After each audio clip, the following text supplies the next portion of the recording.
Hello and welcome to Real Watchers Movie Club. My name is Garrett, And I'm Kevin. and we are your hosts. Movie Club is the show where we pick a movie and discuss it every week, just like a book club. On today's show, we are covering the Pixar film Coco. Our thoughts and more coming up on Movie Club.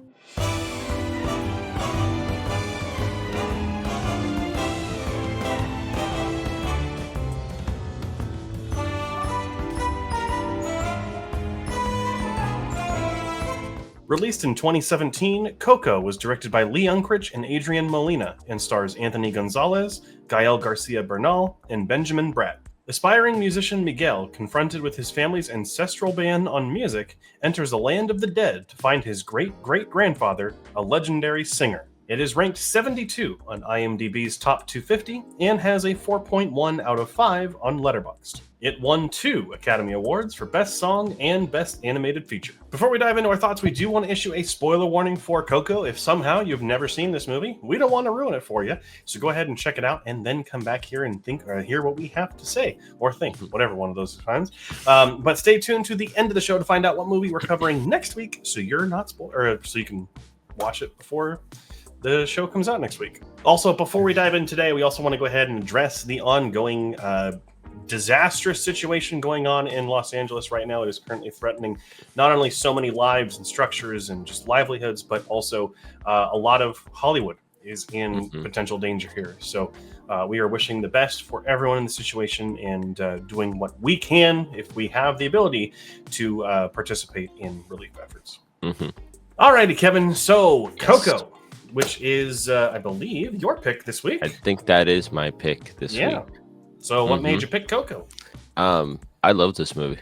So no spoilers to that, but it's just such a good movie about Mexican heritage and Dia de los Muertos and stuff like that. So, and I absolutely love the songs in this movie as well, and the story has really good storytelling for adults and for kids. Yeah, 100%. This movie, I didn't see this in theaters when this came out, but I did. I think the first time I saw anything of it was when I worked at Best Buy. We actually, they don't do this anymore, so don't go out there looking for them, Disney. But we used to use Coco as like a demonstration for higher end TVs and such because of the colors and the contrast and everything. And so I saw a lot of footage there, and eventually ended up watching it and liking it. Watched it a couple more times and really enjoyed it even more every single time I watched it. I think this is, without spoiling my thoughts, I think this is in Pixar's top 3. I can see that. Yep. I mean, I think it's this, Soul, and WALL-E that make up the top 3. Okay. But that's for my personal taste and opinion. But this one is so strong because, like, those ones really, it's kind of weird. It deals with those 3 deal with a trifecta of identity, whereas WALL-E deals with like a sense of self and purpose. Soul kind of deals with also, I guess, kind of like a soul purpose, which the movie's called Soul. But individually, this one is much more like set on the family purpose and the family things, and so I think that it really helps with that community, family, and I love the use of the Mexican culture, the artwork, and the style. The Land of the Dead. The Land of the Dead is beautiful in this movie. And I do think that it's one of those perfect things where they use a culture and they use a heritage to craft a story that anyone can connect to. Yes. And kind of respecting your elders and your family and kind of the traditions of your family, but then also, using that to come up with who you want to be. Exactly. And I think that's so important nowadays. Yeah, I like how you put that anybody can watch this. I am not of Mexican heritage at all, but I absolutely love this movie because it gives me a little bit of insight on different heritages, traditions, and everything like that. So that's why I like watching Disney movies a lot of the times too, because you get to see different heritage be represented in Disney movies, and sometimes you want to know more about them. But this one especially I love just because it's Dia de los Muertos, and then you get to go to the the afterlife, pretty much is what they're calling it. But they make it so fun to go over there. When they're just checking him in and out, and the way they did the family as well, the deceased family as well, really fun. There's still skulls, skeletons and bones and everything, but they just look so they look, I don't want to say cartoonish, but they look really like fun, if that makes sense.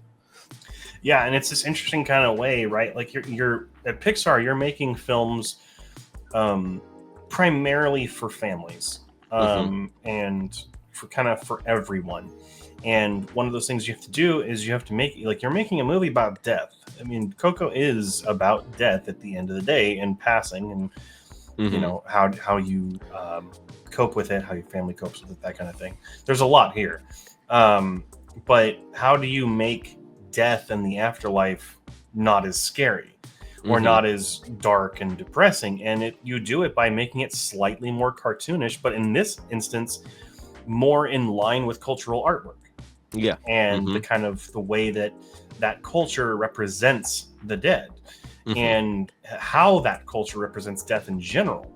It's very celebrational, or celebratory, excuse me. Yeah, I don't think celebrational is a word, but it's very celebratory, right? Like you're celebrating your loved ones. You're not celebrating the fact that they're gone. You're just celebrating them, and it's a really interesting kind of cultural difference, right? Like arguably, you and I we're kind of white as can be, and European and such, and death is kind of seen as this horrific end thing and all this kind of, and it's dark and depressing. But you know, then you're seeing this here is a cultural thing where it's a beautiful thing. It's just as much part of life as life itself, and you remember your family and all that, and it's, you know, it's such an interesting counterpoint to how we treat death usually, that it has affected how I look at death in some ways. I mean, obviously I'm not a part of the culture, so I don't, you know, I'm not he doesn't participate in practices like that, or anything, but like I look at death a lot more warmly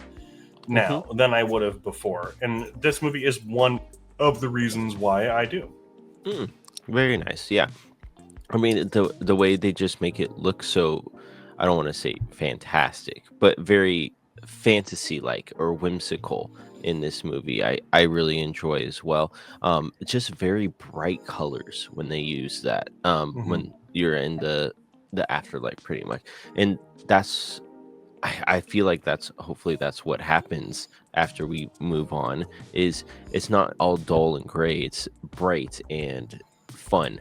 I don't want to say fun, but you know what I mean. No, yeah, it is fun. It is gorgeous. It is fantastical. And I think that by taking that design route, again, feeds into this idea you're making it not as scary, not as dark, but then also, like we said, more celebratory, more like this is like a you know, a good place where you're going to go, you know, regardless of who you are. I mean, obviously it doesn't follow any kind of religious traditions, which, I mean, I'm glad that it doesn't. It should have just been a complete cultural thing. And I really appreciate the film for doing that.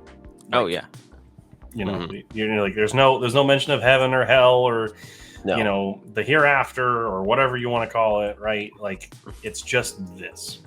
So really refreshing. But even I want to point out, so the villain in this movie is, I think, very underrated in some Disney movies, just because he's took everything from Miguel's father pretty much and threw him into I don't want to say in a well, but like threw him under the rug and never spoke with him again. Well, because he died. But it was just, I'm like, for first time watching this, I'm like, wow, that is very cynical from a person that Miguel looked up to, which that probably broke his heart, which it does. But then he finds his dad, and his spirit comes up a little bit. And I love how they didn't give us the dad thing right away when Miguel finds his dad.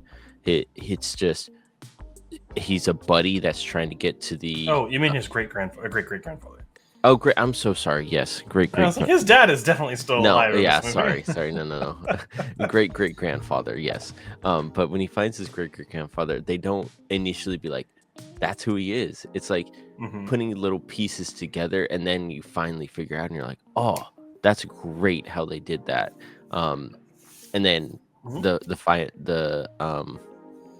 what's the one song that he does at Un Poco Loco? That one's I love that song. I can listen to that song all day. And even the villain song is pretty good in this as well, which I know you've had some bad Disney villain songs in 2024. Yeah. I'm trying to think which one is the villain's song. It should be It's not "Remember Me." no. Remember Me is not. That's a good one too. "Remember Me" is the one that won the Oscar for best original song, and it is, I think, the best song in the movie because it's done 3 different ways. So It's called One Time Villain is what it's called. I don't. That's so odd. I don't remember the song. Interesting. Um, no, that's definitely not from the movie. That's from an Oh, artist named Coco. we'll see. Um, He has a villain song. no, it is "Remember Me." It is? Yeah, because he stole it from his great Oh, great that's I guess grandfather, that's true. and then in a way, Miguel steals it back. Hmm. So it is interesting. That's why I was saying it was done a couple different ways because he sings it, then Miguel sings it, like Hmm. So it is technically the villain song, but it is Okay. it is not really because it is the hero's song stolen by the villain, then Yeah. stolen back. So. Yeah.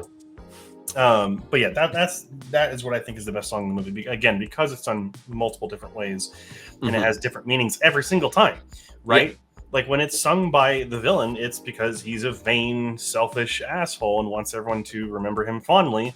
Whereas when it's sung by Miguel, it's so they can remember the family members. And when it's by I forget the great great grandfather's name. It's going to drive me nuts. Give me 1 second. Hector.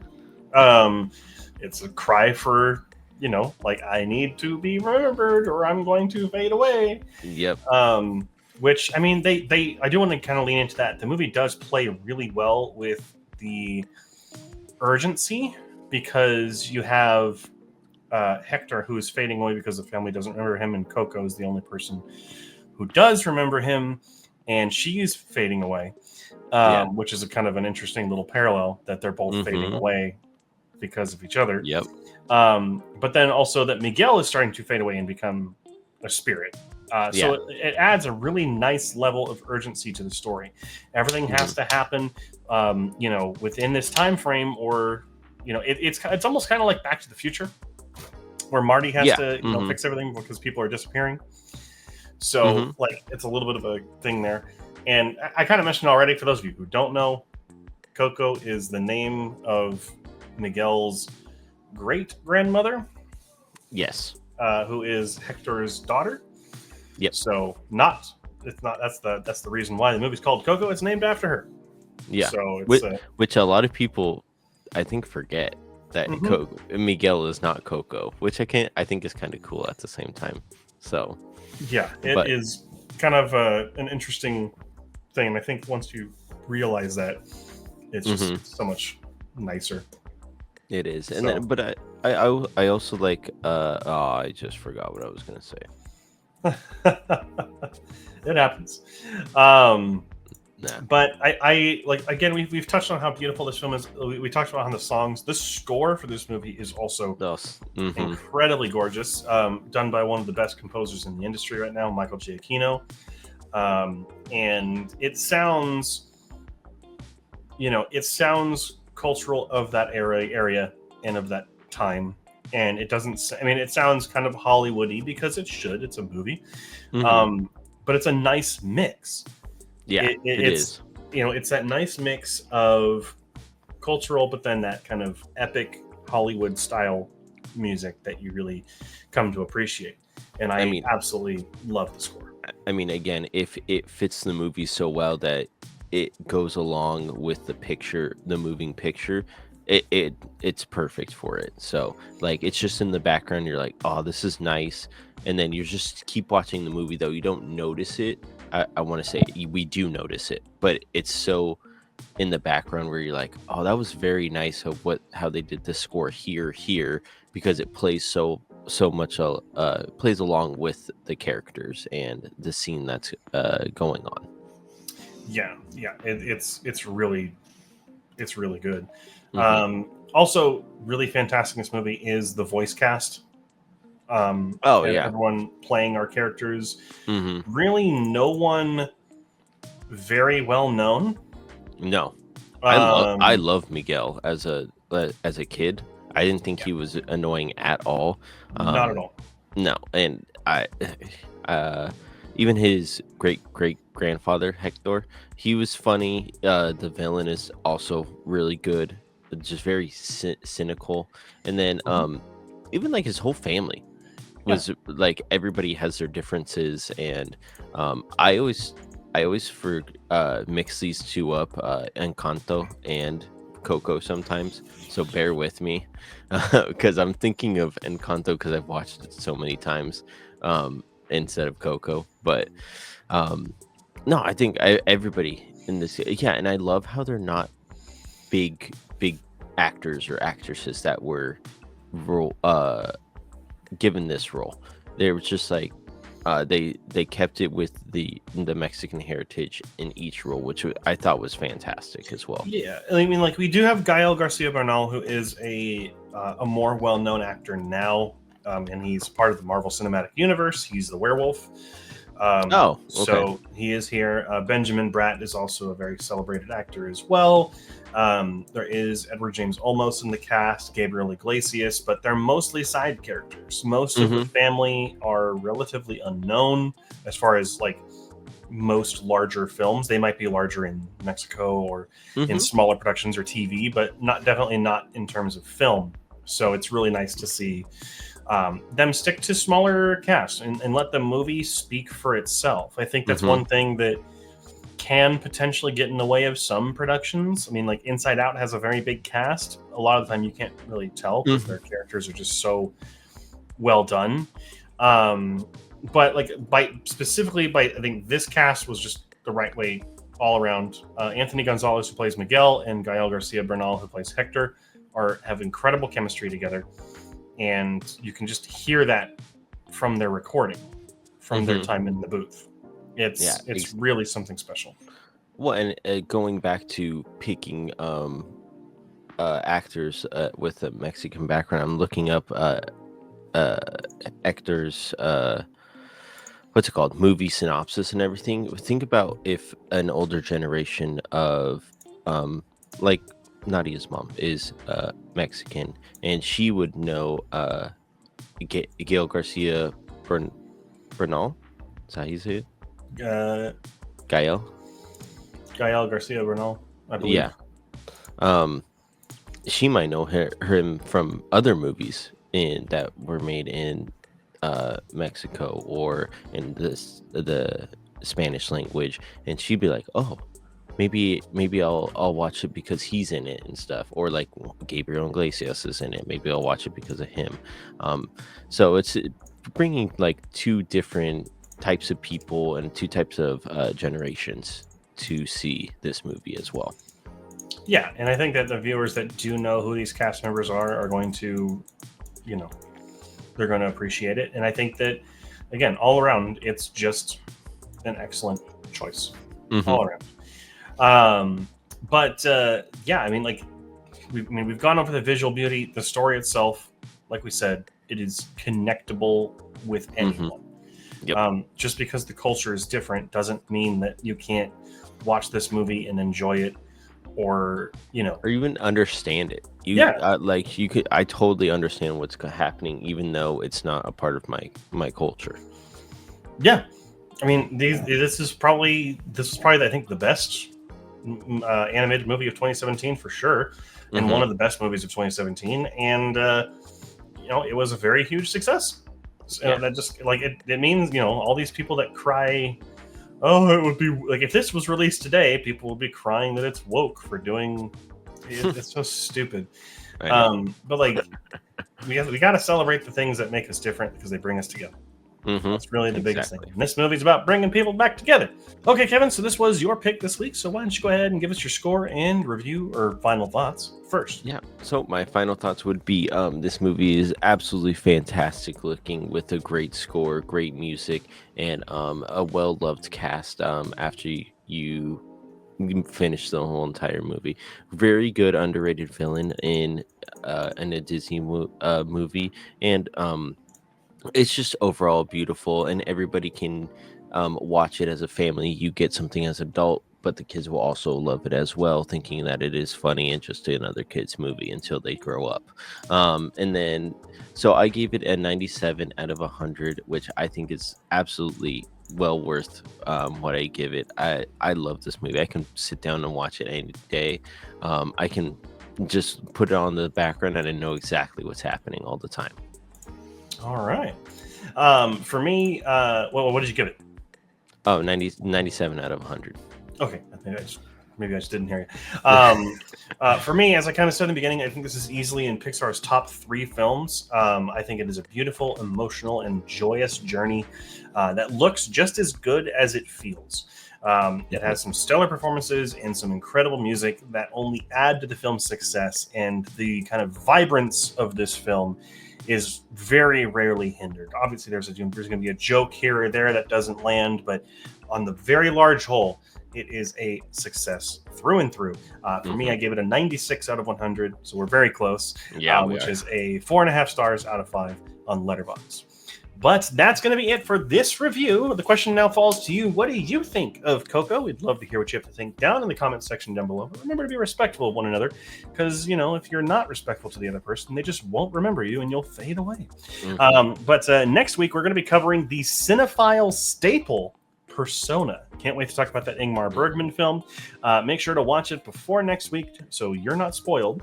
And that's about it. Thank you so much for watching. We do, of course, have this show that goes live every Friday at 4 a.m. Pacific Standard Time. And we have our live stream that goes live every Wednesday at 7 p.m. Pacific Standard Time. We talk about movie news, reviews, and so much more. And that's it. Again, we are continually sending out best wishes and hopes to those affected by the horrible disaster in Los Angeles. It is already displacing thousands upon thousands of people, including celebrities that have lost their homes. This is a truly disastrous event that is affecting everyone. So our best hopes and wishes are going out to everyone at this time. And until next time, make sure to keep your eyes on the screen.